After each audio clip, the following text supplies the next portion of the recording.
नमस्कार, मैं पत्रकार विकास कुमार। बस अपना आँख गड़ाए रखिए यूथ एजेंडा के साथ।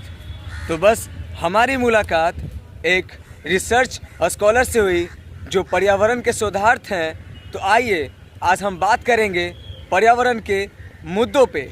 तो आप बताइए कि पर्यावरण के संरक्षण के लिए क्या हमें करनी चाहिए। नमस्कार।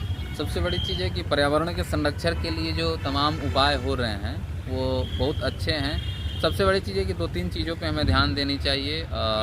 जल संरक्षण पे और दिन प्रतिदिन जो हो रहा है वायु गुणवत्ता की खराबी, उस पर हमको ध्यान रखना चाहिए। और अन्यत्र जगहों पे खास करके नल खुले रहते हैं या फिर इधर उधर जो भी वेस्टेज है पानी का, उस पर ध्यान रखना चाहिए।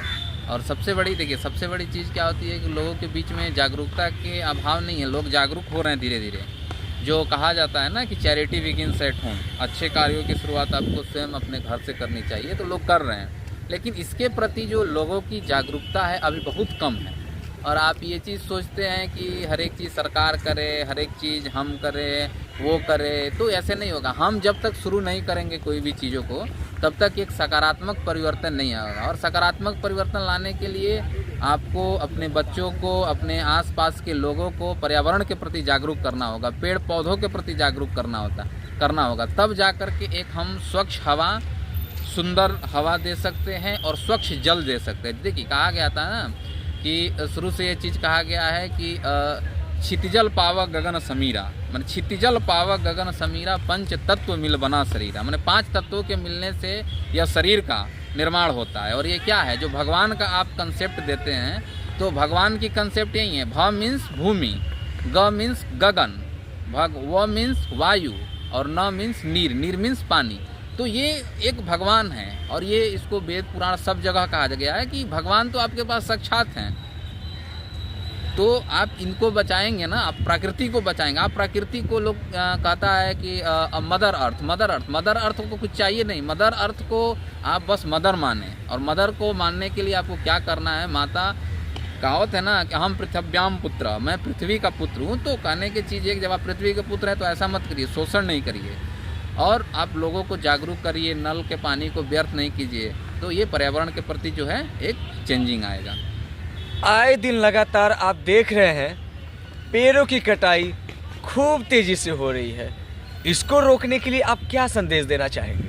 देखिए, पेड़ की कटाई जो भी हो रही है, तो सबसे बड़ी चीज़ है कि अगर आप विकास के कारण काट रहे हैं तो कोई बात नहीं है, काटिए, लेकिन उसके जगह पे आप पेड़ पहले लगाइए। सबसे बड़ी चीज़, पेड़ लगाइए तब काटिए। ये नहीं कि आप काट दीजिए अंधाधुंध और लगाइए एक भी नहीं। अभी देखिए मेरे पीछे कितनी हरियाली है और काट दीजिएगा आप पेड़ और लगाइएगा नहीं, तो फिर तो ये तो गलत बात है। तो पेड़ काटने के पहले पेड़ लगाइए। पेड़ ये नहीं कह रहे कि पेड़ नहीं काटिए, आपकी ज़रूरत है तो काट सकते हैं, लेकिन पेड़ लगाइए। एक काटिए तो कम से कम 10 लगाइए। तो ये मेरा एक मैसेज क्लियर है। ये नहीं हम कर रहे हैं, हम ये कर रहे हैं कि अगर किसी कारण से आपको काटना पड़े तो काटिए, लेकिन उसके साथ 10 पेड़ पहले लगाइए और काटिए। और ज़्यादा प्रयास करिए कि पेड़ कटे नहीं। अब तो ऐसे टेक्नोलॉजी आ गए हैं कि पेड़ काटिए नहीं, पेड़ को ट्रांसप्लांट कर दीजिए, और उससे तो ये एक सकारात्मक परिवर्तन आएगा। तो ये बताइए कि पेड़ों की कटाई जो खूब तेजी से हो रही है, तो इसमें सरकार को क्या कार्रवाई करनी चाहिए? देखिए, सरकार को लोगों को जागरूक करनी चाहिए और सरकार लगातार लोगों को जागरूक भी कर रही है, वृक्षारोपण करके अलग अलग जगहों पे फिर कंटिन्यू तो ये हो रही है। लेकिन इसमें लोगों की भागीदारी, आज मान लीजिए कि सरकार आकर के 10 पेड़ लगा दी, लेकिन आपके घर आस पड़ोस में अगर 1-2 पेड़ लगा है तो आपकी जिम्मेवारी बनती है। एक मानव होने के चलते आपकी एक बहुत बड़ी जिम्मेवारी है कि आप उसमें पानी डालें, क्योंकि वो कोई थर्ड पार्टी या थर्ड आदमी आकर के उसके फल को नहीं खाएगा, शुद्ध हवा को नहीं लेगा, आप ही लेगा, आसपास के लोग ही लेंगे। तो आप इसको शुरू करिए। सरकार तो जो कर रही है वो कर ही रही है, लेकिन आप चैरिटी बिगिंस एट होम, मैंने आप शुरुआत करिए, आप उस पर ध्यान दीजिए, वो करिए।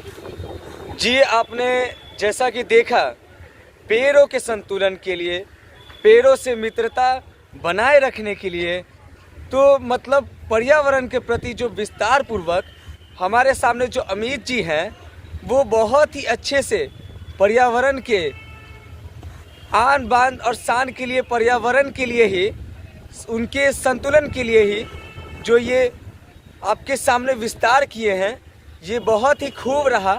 तो आप इस संदेश को जानिए और इनके द्वारा आप भी पर्यावरण को बचाने का प्रयत्न कीजिए। लगातार जुड़े रहिए यूथ एजेंडा के साथ। धन्यवाद।